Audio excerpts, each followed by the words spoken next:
Tengan todos muy buenos días. Bienvenidos nuevamente a una nueva parashat de la semana. Esta semana es la parashat número 48, Shoftim, ¿cierto? Hablado de parte del Midrash. En la sección de la Torá está en Devarim, Deuteronomio, ¿cierto? El capítulo 16, desde el versículo 18 hasta el capítulo 21, hasta el versículo 9. Todo eso es lo que vamos a ver acerca de esta Parashat Shoftim, que se traduce como jueces. Entonces vamos a ir viendo algunos aspectos de lo que trata esta Parashat.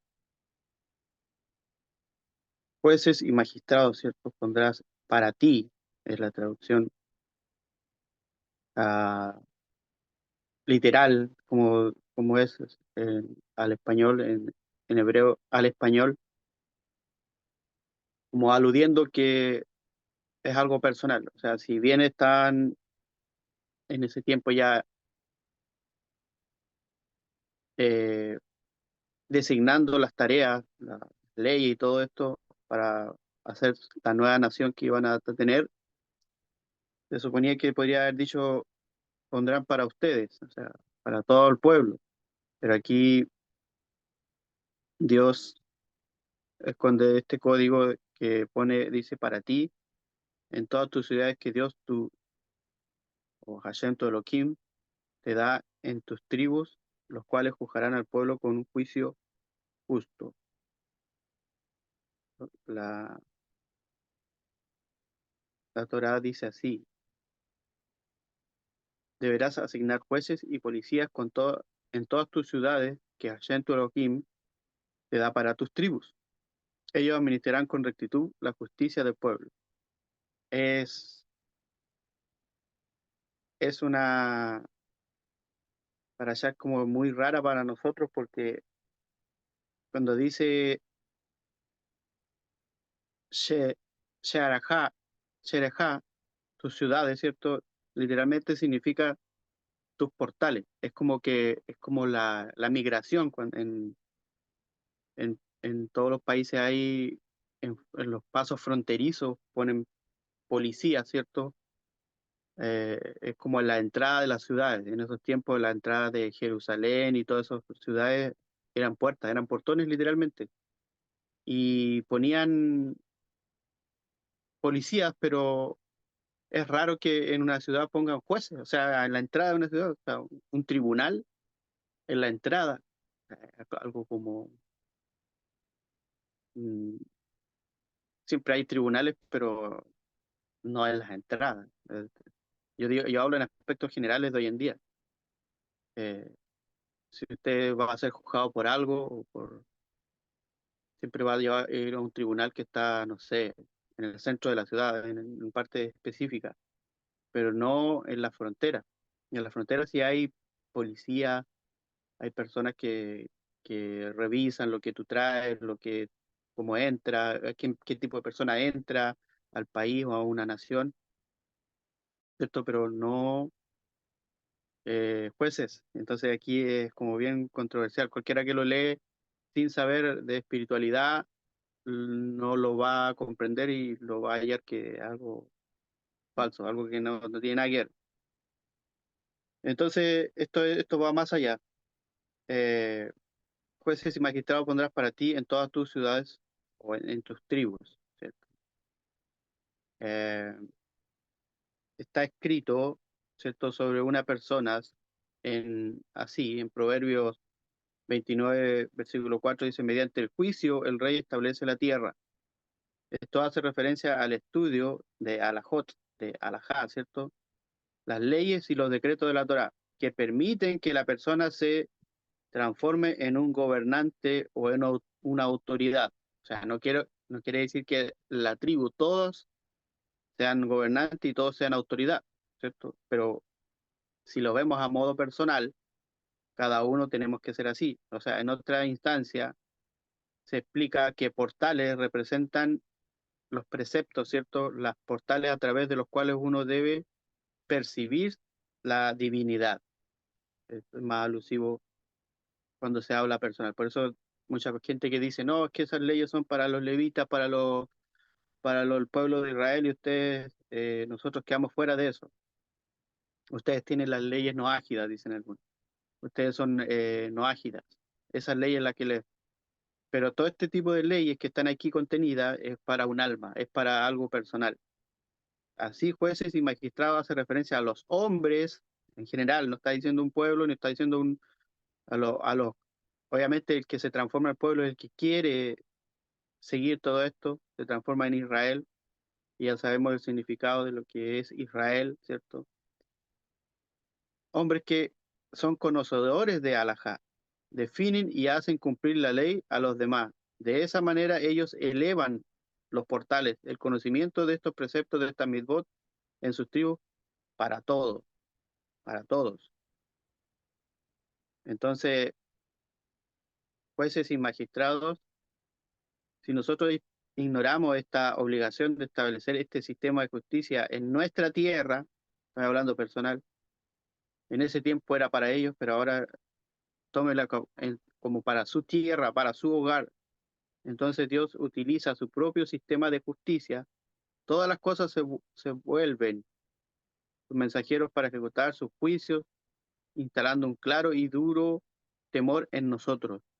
Por cuando establecemos un sistema de justicia y nos juzgamos a nosotros mismos, obviamos la necesidad de que el cielo inspire temor en nosotros y consecuentemente no tenemos más que solamente a Dios. Es el, como a grandes rasgos lo que significa esto. En este nivel individual, siempre piense lo individual, eso le estamos dando énfasis.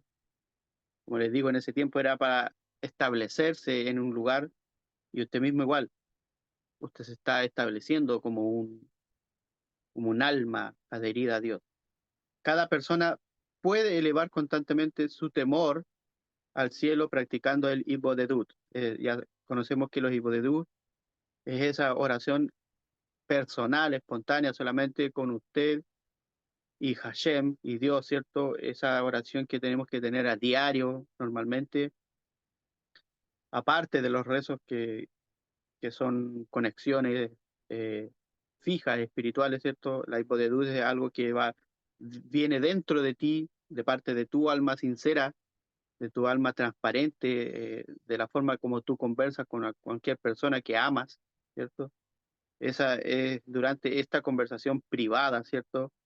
Diaria con Dios hacia el cielo, uno debe juzgarse y evaluarse en cada una de sus acciones, de las pasadas y las presentes, porque a veces las pasadas como que nuestra mente las bloquea y las deja de lado, pero eso a veces igual te repercute.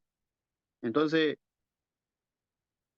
tienes que determinar si es que estas fueron llevadas a cabo de la manera correcta, manera apropiada, ¿cierto? Y también se debe evaluar las intenciones futuras, ¿cierto? Por eso es un constante de revisar lo que hiciste en el pasado, revisar lo que hiciste ayer, hoy, ¿cierto? En el momento, en el presente, o quizás años atrás, a ver, de repente empiezas a recordar qué fue lo que hice, cómo lo hice, y en esa itbodedut, en esa oración que se le llama, que todos le llamamos oración privada, ¿cierto? Personal, que le llaman algunos, ahí tú tienes que evaluar todas esas cosas y como entregárselas, contárselas a Dios para que Dios de alguna forma haga algo y te deje, por decir así, en paz, en tranquilidad, o que resuelva cosas, porque Dios es así. Entonces, y las futuras también, pues para ver si son apropiadas, ciertamente, y la persona que se juzga a sí misma no necesita temer a nada, ni a nadie, ni a las autoridades, ni a los ladrones, ni a ninguna otra cosa que pueda producirle temor, sino a solamente Dios. Entonces, eso en cuanto a personal, ¿cierto? Y entonces, cuando hay justicia apropiada en tu tierra, en ti mismo, el temor de Dios se establece y se eleva a un nivel apropiado. Entonces la gente que teme a Dios reconoce que Él es grande y no porque le teme al castigo. Esa es la diferencia. No, no porque no porque le temamos, no significa, el temor no es de esta forma que muchos lo traducen como miedo, sino que es el reconocimiento del creador, ¿cierto? De lo que Él es, de que las cosas que Él hace para nosotros y para toda la humanidad, las hace con un propósito mayor. Y, pero mucha gente, muchas religiones, muchos malintencionados muestran a un Dios que en todo tiempo está airoso, que trae condenación, que te manda al infierno, que muchas cosas. Y al final la gente a veces le sirve, a veces, algunos no todos, por miedo, miedo a que lo castiguen. Y eso no es sano. No es, por ejemplo, que usted viva en un hogar por miedo o esté en un trabajo por miedo, sino que lo que haga y como viva lo tiene que hacer en paz, en tranquilidad. Entonces, esa es la razón de por qué Dios habla en este nivel de, de esta parashat, ¿cierto? De poner jueces. Y en ese tiempo lo ponía para hacer una nación, para que las tribus tengan su juez en la entrada, ¿cierto? Y como algo no muy particular que esté en cada entrada, en cada portón jueces. O sea, policía sí podía poner, pero pues era algo raro. Entonces dice, no perviertas la justicia, no hagas favoritismo, ¿no? No aceptes soborno, pues el soborno enceguece los ojos de los sabios y distorsiona las palabras justas. Eso es lo que dice la Torá en Devarim 16, en el versículo 18, donde empieza la primera aliyá, ¿cierto? Los primeros versículos, para que se entienda. Y Shoftim, en el contenido de lo que habla el Midrash, ¿cierto? Que conocemos el propósito del Midrash. Esta parasha trata, dice que de fundamentos de liderazgo, en esos tiempos era para los israelitas, ¿cierto? De esos tiempos, judíos, como le quiera llamar. El judío no es una religión, es un pueblo, que tengan claro, porque a veces, no, ¿qué es la religión de los judíos? La gente lo transformó en religión. Todas estas costumbres, tradiciones, leyes que se dan, fue dado a un pueblo. No era para que en ninguna parte Dios dice hagan religiones. Eso es falso. Hoy en día hay muchos ataques entre religiones, esta religión con esta otra. Incluso ahí mismo en Jerusalén, tres religiones combaten entre sí ahí mismo. Los Islam, ¿cierto? Los mismos judíos y el cristianismo. Pero ellos le llaman religiones. Muy penoso ese conflicto.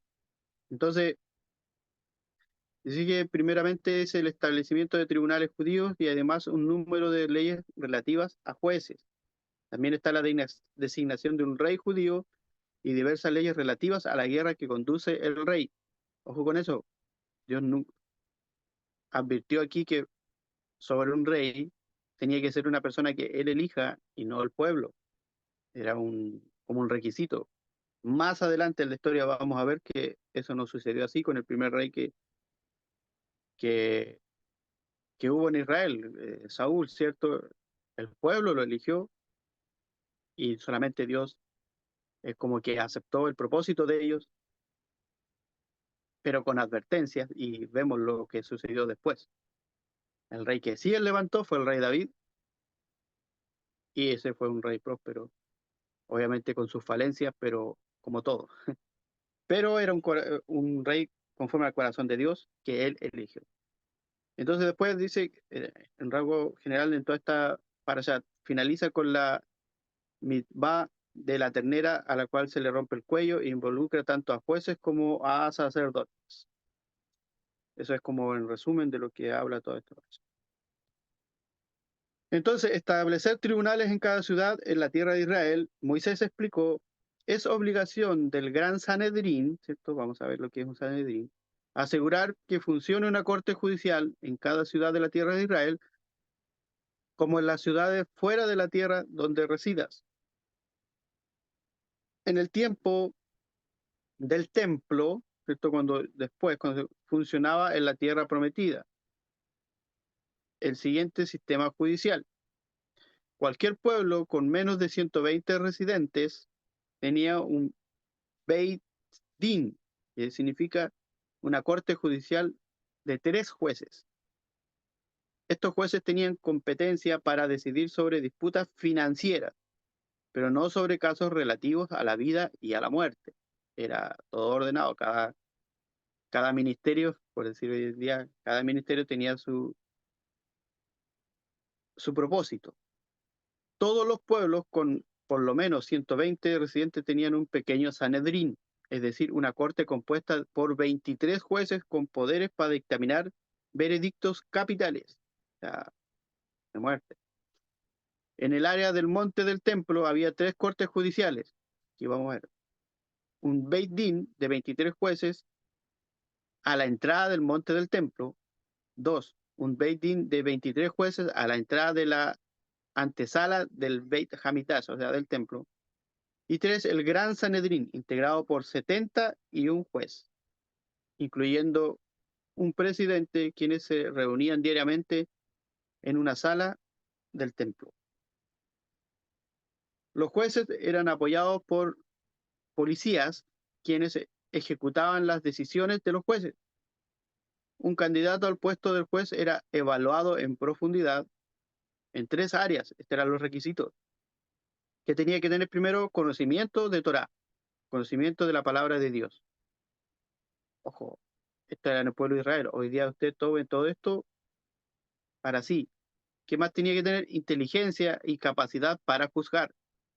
Si pasaba dicha prueba y tenía todos los demás atributos necesarios, entonces un erudito, quien ya había sido ordenado por una autoridad anterior, decía: tú eres ordenado juez. O sea, no era de elegir así un juez a lo loco. Había que pasar por esta prueba. Todos nuestros grandes líderes estaban profundamente preocupados por instaurar la justicia. O sea, eso es primordial. Toda una persona que, que es líder, que enseña y todas estas cosas, tiene que estar preocupado de instaurar justicia. Tiene que ser una persona justa. En su juventud, Moisés reprochó a un judío que había intentado golpear a su compañero. Sabemos de esta historia. Le dijo: ¿por qué estás a punto de golpear a tu compañero? Como Moisés fue obligado a escapar de Egipto por haberle dado muerte, ¿cierto?, a un criminal egipcio, Dios compensó su amor por la justicia, nombrándolo más tarde el líder de este primer Sanedrín que hubo en el desierto, ¿cierto? Ciertamente la muerte que le dio Moisés a este egipcio, ¿cierto?, no fue así por casualidad o porque él lo quiso hacer, sino porque quería hacer justicia de lo que él estaba haciendo a otra persona. Entonces, por eso Dios le compensó ese amor por la justicia, nombrándolo líder de este pueblo más tarde. Y David dice en 2 de Samuel 8:15, administraba justicia, y sedacá, que es lo mismo, sedacá es justicia, algo justo, para con su pueblo.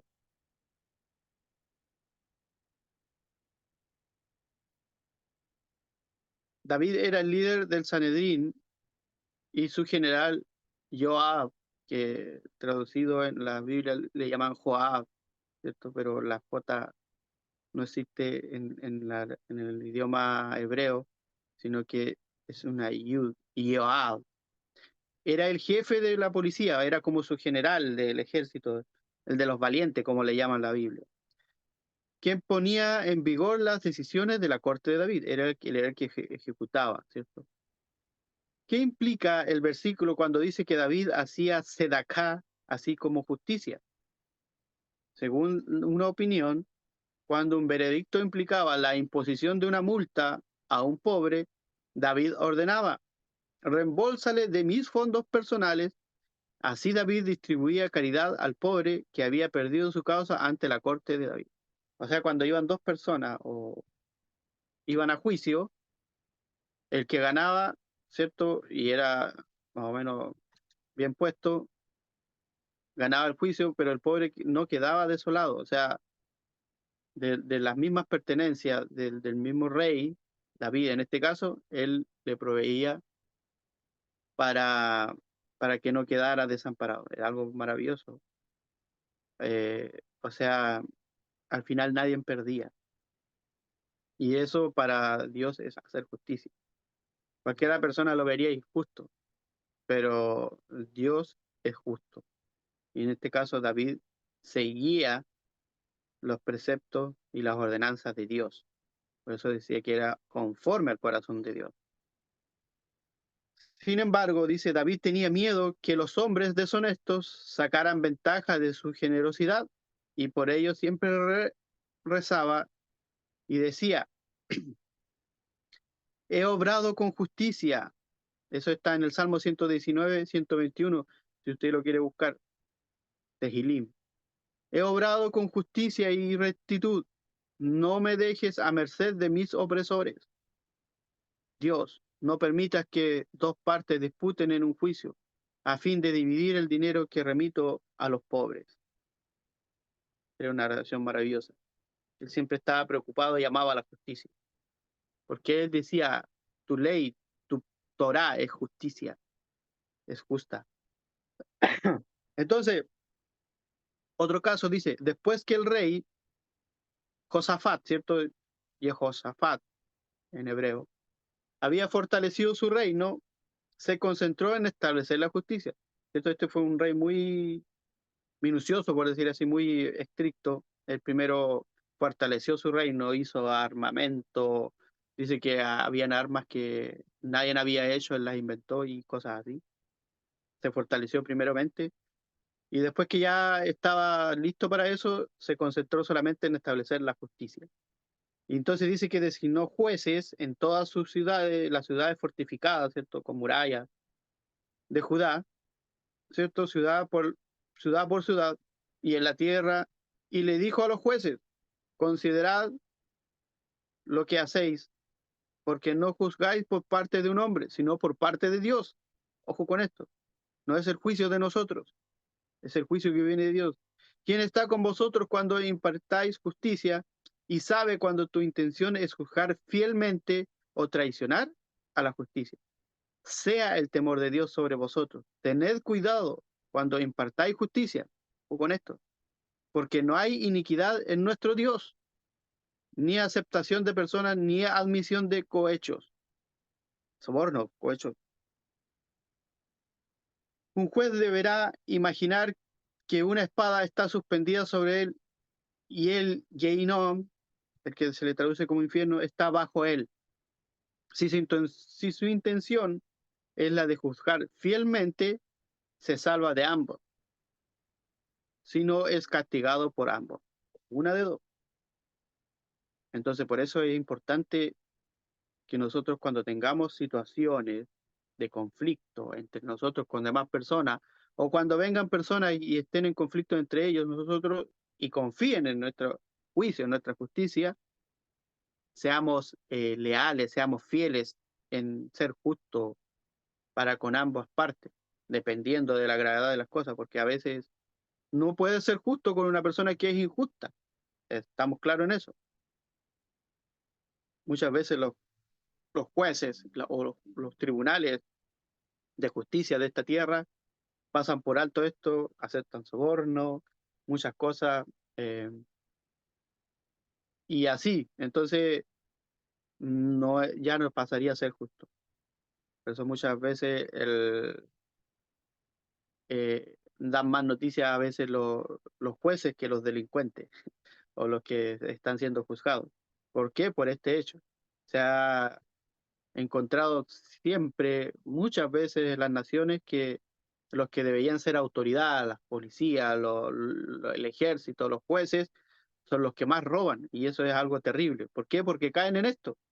de aceptar soborno, de querer cosas egoístas para ellos mismos, y al final, en vez de hacer justicia, hacen injusticia. Y eso lo podemos ver a diario en las noticias. Hoy en día, por ejemplo, en este país, Chile, está plagado de ese tipo de noticias, de los políticos, de los gobernantes, de todo. Entonces es algo vergonzoso, algo muy penoso. ¿Y por qué? Porque ellos no quieren aceptar dirigirse por estas leyes que Dios da. No, es que es un libro arcaico, un libro que era solamente para el pueblo de Israel, un libro, no. Entonces, si todos siguiéramos la justicia como Dios la dictamina, el juez justo, ¿cierto? El juez supremo, todo el mundo ya estaría redimido, por decir así, ya estaría en esa era que estamos esperando. Pero eso va a pasar un día, tengamos paciencia, no estamos esperando esos días. Entonces, dice que sin embargo el juez, si el juez está decidido a juzgar fielmente, que sería un juez justo, no debe temer de emitir un veredicto equivocado porque no posee todos los datos del caso. Solo es responsable por la información presentada ante él. O sea, salvo que sospeche la existencia de un fraude, ¿cierto? En cuyo caso debe retirarse de la causa. Cuando ya hay algo que no tiene prueba, ¿cierto? Usted les recomiendo muchas veces, a ver si quieren ver alguna serie, La Ley y el Orden, por ejemplo. Hay otra serie que se llama Sweet, que de abogados, a mí yo cuando las vi me gustaron mucho porque uno aprende mucho de cosas de leyes terrenales, aunque son terrenales, pero a veces sí hay leyes justas. Lo injusto es cuando no se llevan a cabo las leyes bien hechas, y eso es lo injusto. Eh, cuando, cuando a veces no hay pruebas de algunas cosas, porque a veces son cosas falsas, ¿cierto? Y quieren crear pruebas falsas. El juez cuando estima que esto es falso, él tiene que dejar el caso y retirarse de la causa. ¿Por qué? Porque es algo que no tiene fundamento. Entonces, muchas veces hay causas, hay pues, juicios que están años ahí guardados, expedientes guardados por años y no hay solución. Pero de repente algún testigo que estuvo ahí ocular decide hablar y se resuelve todo. ¿Por qué? Porque eso es una causa, o es ¿cómo le dijera?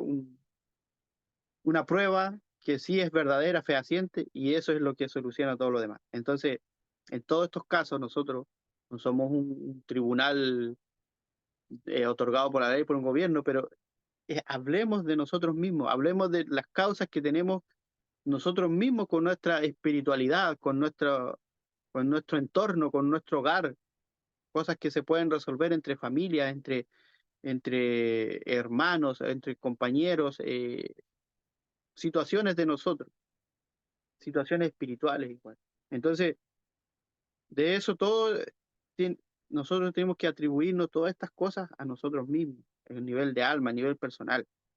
Entonces la Torá, la palabra de Dios, advierte al juez que no debe aceptar sobornos, aun con la intención de juzgar fielmente. Juzgar fielmente significa que no esté motivado por el honor, el dinero u otras consideraciones personales. Ojo con eso. O para yo verme bien de honor, voy a aceptar esto. O porque el dinero me va a ayudar porque estoy empobreciendo o por consideraciones personales, no debe favorecer a los litigantes en ningún tema. Y ahora una historia. Un esclavo de un rey cometió un crimen. Un rabino, que era el presidente en ese tiempo del Gran Sanedrín, ordenó que el caso fuera juzgado por el Sanedrín. Si había Sanedrín, ellos tenían que juzgar. Dijo, no solo convoquen al esclavo, sino también al rey. Ordenó el Sanedrín, aquel rabino. Como propietario del esclavo, debe escuchar el testimonio. O sea, se le estaba acusando a un esclavo, pero también tenía que estar presente el que estaba acusando. Entonces el rey aceptó la invitación y apareció en la corte, pero de tal forma que clara y descaradamente advertía a los jueces que no condenaran a su, que no condenaran a su esclavo. ingresó con todo el esplendor real, porque era el rey, y se sentó en presencia de los jueces.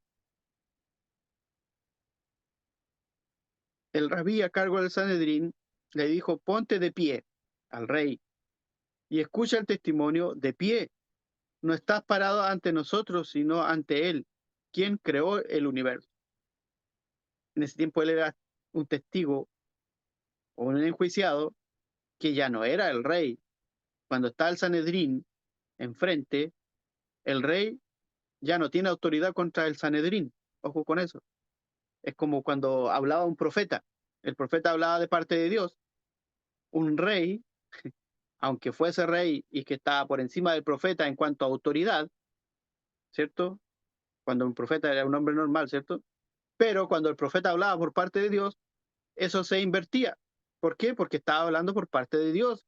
Ya no eran las palabras del profeta. Y el rey debía someterse a lo que decía el profeta. Muchas veces no fue así. Podemos ver el caso de Jeremías y muchos casos de otros profetas que el rey tomaba su autoridad por sobre la autoridad de Dios y no escuchaba al profeta, y por lo tanto hubo tanta calamidad por ese motivo. Eso lo podemos ver en todo lo que es los escritos históricos de Israel, ¿cierto? De lo que pasó cuando fueron deportados, o sea, aprisionados por Babilonia, en los pueblos de Judá, ¿cierto? Y así Israel también por los asirios, los persas y así sucesivamente, pero solamente por este hecho de que el rey no escuchaba la voz del profeta, por lo tanto era la voz de Dios. Entonces, él debía estar de pie, no sentado en su trono, sino que ya en ese momento no pasaba a ser rey. Le dijo: no estás parado ante nosotros, sino ante él, quien creó el universo. Tú eres solamente un individuo, le dijo, y tus palabras no son decisivas. Eso le dijo el rey insolentemente a este juez del Sanedrín. Deja que toda la corte decida si debo estar de pie. ¿Qué opinan los otros miembros? O sea, se dio vuelta a mirar a los demás miembros. Entonces el rabino giró hacia su derecha solo para encontrar a sus colegas mirando fijo al piso en silencio, o sea, como avergonzados. ¿Por qué? Porque estos estaban siendo oprimidos por el rey. No se atrevieron a desobedecer al rey. Luego se volvió hacia los jueces a su izquierda, pero ninguno tenía el coraje de ordenarle al rey que se pusiese de pies. Fíjense, como les digo, en ese tiempo, o en esos casos, el rey era un individuo más. El rabino censuró a los jueces y dijo: es evidente por vuestra conducta que nunca pensaron juzgarlo justamente. Ustedes enviaron por este rey, presumiendo que los testigos quedarían amedrentados por su presencia, ya que su esclavo quedaría libre. Como ustedes están llenos de pensamientos malos, que sea él quien conoce los pensamientos del hombre, quien los juzgue, refiriéndose a Dios mismo. Ante estas palabras, el ángel Gabriel apareció, derribó a los jueces y murieron. Su castigo fue tan severo precisamente porque el juicio justo es uno de los pilares de la civilización. Ojo, el juicio justo, vuelvo a repetir, es uno de los pilares de una civilización.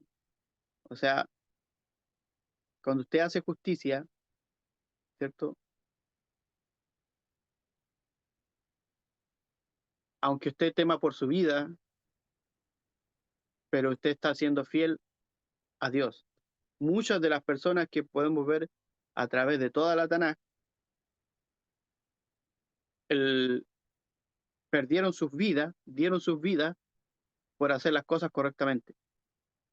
Entonces, a veces nosotros, como humanos débiles, con tal de no perder algo, actuamos injustamente.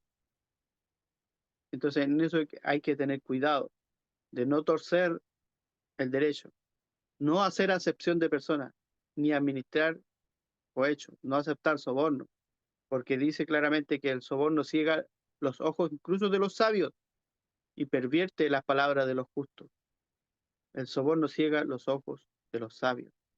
Cuidado con eso. Entonces, cuando el juicio se corrompe, cuando los ojos están nublados, también se daña la visión que uno tiene de la divinidad. Y la persona se ve sujeta a los pensamientos perturbadores y externos durante una plegaria, al dar claridad especialmente antes de orar. Es posible que podamos rectificar los juicios de modo que las plegarias pueden fluir sin interrupciones. Esa es la forma de cómo debemos proceder y es la forma de cómo podemos poner jueces. Y una de las cosas que habla la Torá, de dónde poner jueces, ¿cierto? De cuáles son los portones, está alusivo a nuestros sentidos, ¿cierto? A los ojos, a los oídos, a la boca, ¿cierto? Son cosas que tenemos que tener cuidado de poner policías y jueces espiritualmente en lo que vemos, en lo que escuchamos, incluso en lo que olfateamos, te dirá, ¿y cómo olfateamos? Cuando va por la calle, eso lo hemos visto en otras partes, olfatea algo que no es conveniente, a una mujer que no es su mujer, a una comida que no debe comer y cosas así. Usted dirá, pero es inevitable no poder olerla cuando va pasando al lado de, no sé, un tremendo asado de cerdo, por decir algo. Pero usted no sea partícipe de querer desearlo, rechácelo si es así. Cosas así de lo que escucha, de lo que toca, de lo cómo actúa. Y todo eso en rectitud. Dice que la rectitud perseguirás para que vivas y poseas la tierra que Dios, tu Señor, te da. Para poder obtener, que tú seas una buena tierra, para que seas deseable por los demás.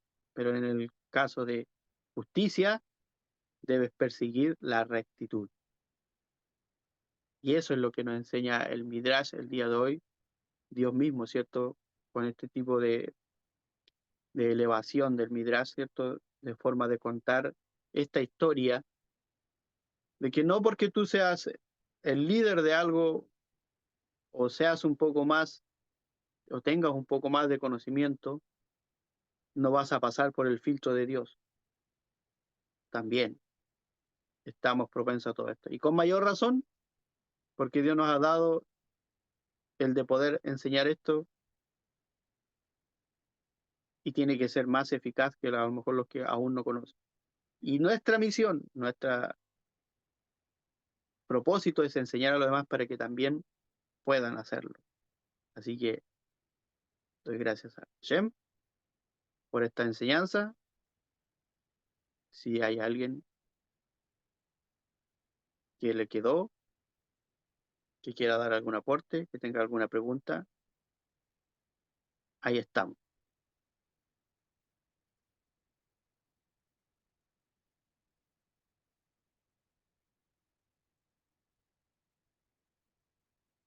Adelante, Adán. Bueno, primero que todo, Shabbat Shalom para todos. Gracias, Miguel, como siempre. Jacob, Amén. lo mismo, por, por el tiempo que dedicamos a compartir el conocimiento santo. Esta porción, Miguel, a mí me llama la atención y, bueno, siempre trato de comentar lo que a mí me toca. Amén. Eh, yo entiendo, por ejemplo, que hay una diferencia entre los tipos de jueces. Y este es un juez diferente, hasta donde yo entiendo, de el juez que juzga en el Sanedrín. Y me da la impresión, puedo estar equivocado, me da la impresión que este es más un juez de campo, de terreno, como decimos hoy día nosotros, un líder, que recordemos hay un periodo de jueces que lideran a la nación de Israel en el campo de batalla, casi la figura del rey. Hay una cosa que yo siempre le digo a mis hijos cuando estudiamos la escritura, es que nos acostumbremos a ver los puntos, detalles de la pintura, les digo como la porción es como un cuadro. donde hay detalles, puntos específicos que llaman nuestra atención, pero si nosotros nos alejamos un poquito más hacia atrás, tenemos que acostumbrarnos también a ver la figura completa del cuadro con toda su belleza. Y aquí pasa algo súper interesante para mí, es justamente el entender que lo que se está erigiendo aquí por mandato divino es justamente ese juez, el líder de terreno que ya está entre la división, porque la puerta es la división entre lo interior y lo exterior, ¿te fijas? O sea, este es el que está lidiando con el día a día en la sociedad y que finalmente, y ahí es donde tenemos que ponerle mucho ojo para erigir esta figura, esta conciencia, porque a nosotros nos gusta hablar y eso, de hecho, eso es lo que estamos formando, una conciencia diferente, una mente. Nosotros, dice el apóstol Pablo, que tenemos que llegar a tener la mente de Cristo. Ese es el nivel de conciencia, o Israel, o todo lo que, pero al más elevado nivel al que tenemos que llegar, es una construcción de conciencia de lo que estamos haciendo en definitiva, y el ojo es en que nosotros no podemos cumplir esas funciones ni levantar esos estados de conciencia justamente sin tener el conocimiento de las leyes del creador del universo. Eso es lo primero. Y luego, conocer también cómo funciona el mundo, no solo el mundo con el conocimiento de las leyes divinas, sino también el mundo fuera. O sea, no creer que simplemente con el conocimiento nosotros vamos a lograr el éxito en esta labor de liderazgo. Nosotros tenemos que aprender a explorar, a avistar al enemigo antes de que cruce la puerta, y eso requiere un grado de expertise, de cómo se llama hoy día en la sociedad ese roce que tenemos que usar para adquirir ciertas habilidades que nos permitan identificar antes de que llegue el tipo, ojalá a la puerta, y estar preparado justamente con el conocimiento para decir, oye, no, este no pasa. ¿Te fijas? ¿Qué es la práctica que pasaba en esa sociedad, en esa época? ¿Y cómo lo veo yo? Porque finalmente esta figura termina siendo desplazada por el rey, pero ojo que el rey tiene la obligación de escribir su propio libro de Torá.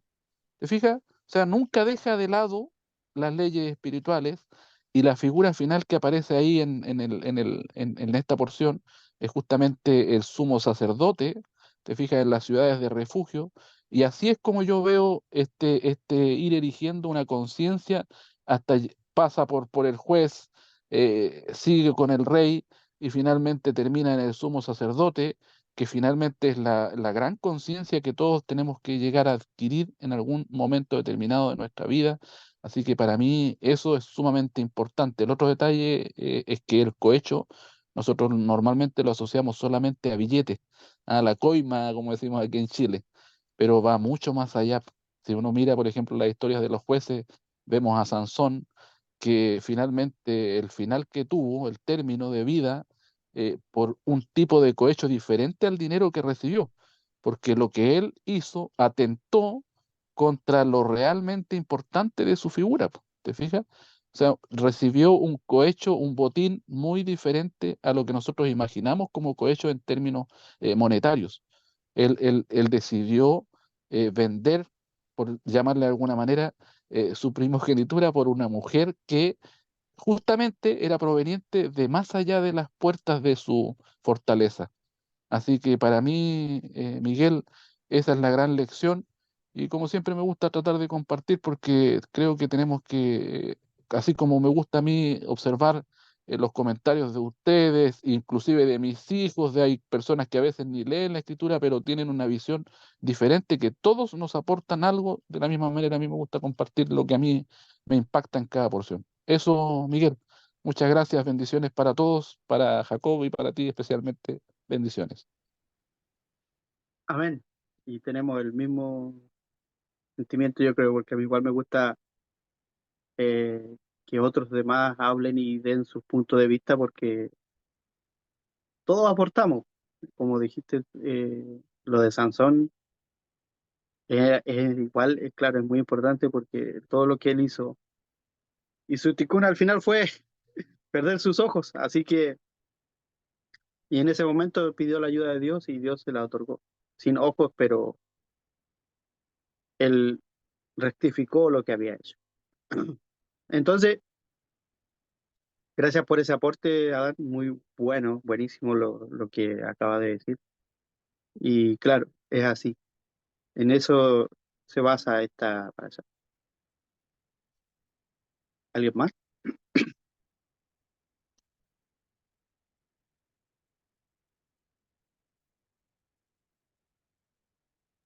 Muy buena la clase, hermano Miguel. Shalom. Shabbat Ah, shalom para ti. Uno, cada parasha va aprendiendo harto y yo pensaba, mientras escuchaba toda esta enseñanza, decía, qué maravilloso sería que toda la humanidad se diera el tiempo de escuchar toda esta enseñanza porque nos dejan una pizca de luz y cada día es así. Cada enseñanza otorgada por usted y por el maestro también, y más cuando uno va y lee las escrituras, quiere guardar esas leyes. Y así como decía este caballero, nuestro hermano Adam, es muy importante ser tú mismo el que esté ahí en la puerta, ser tú el juez y tú también ser el policía, pero con las leyes, guardando. Es decir, como mirar por fuera y por dentro. Por dentro tú puedes discernir, tener esa conciencia de discernimiento, como lo explica Pablo, por ejemplo, espiritualmente. Porque dice, Dios no hace acepción de personas. Entonces, pucha, en este mundo material que es difícil para nosotros como seres humanos, hacer eso, ¿cierto? Porque nosotros vemos, escuchamos eh, y eso, y llegamos a nuestra propia conclusión a veces de juzgar siempre a la persona. Pero resulta que uno, si tiene las leyes dentro, las tiene que mirar y tiene que juzgar favorablemente, como siempre, porque nuestros pensamientos tienen una energía.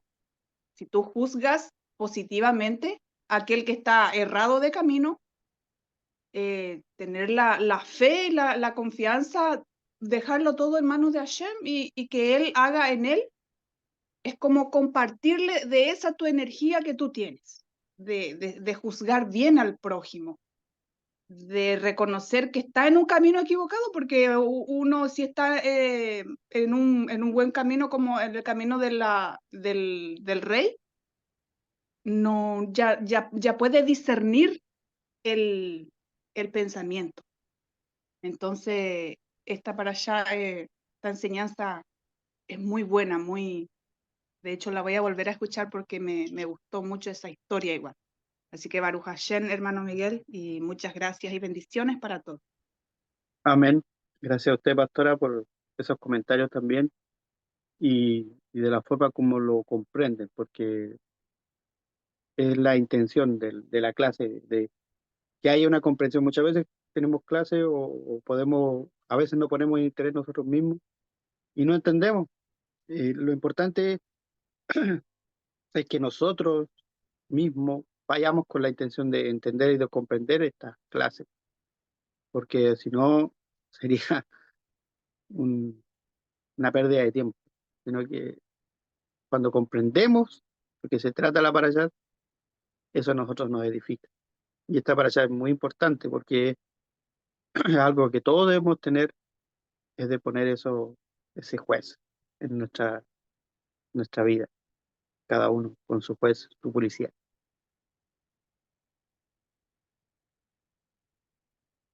Peticiones a los que están hablando en el chat. Así, si no viene nadie más, vamos a estar dando término ya a esta hermosa porción de esta semana y este día especial que Dios nos ha dado. Y agradeciéndole al Eterno que cada día, cada semana, cada día que nos queda, tengamos esa diligencia, como dijo Adán, de ser, de ir al terreno, no solamente de esperar que nos ataquen, sino que nosotros sobreponernos a los ataques. Y esa es la forma de poder sobrevivir. Y mucha gente no hace eso y viene el ataque y no sabe cómo lidiarlo. Entonces, nosotros ya se nos ha dado las herramientas para hacer todo eso. Así que, Baruch Hashem, a todos, bendiciones, y espero que el Eterno los siga alimentando en este día de hoy con Torah, con palabra, y así puedan recargarse para la semana. Así que yo me despido, tengan todos muy bonito día y shalom, nos vemos hasta una próxima. Gracias, Miguel. Shabbat Shalom. Shalom. Gracias, Miguel. Shabbat Shalom para todos. Amén.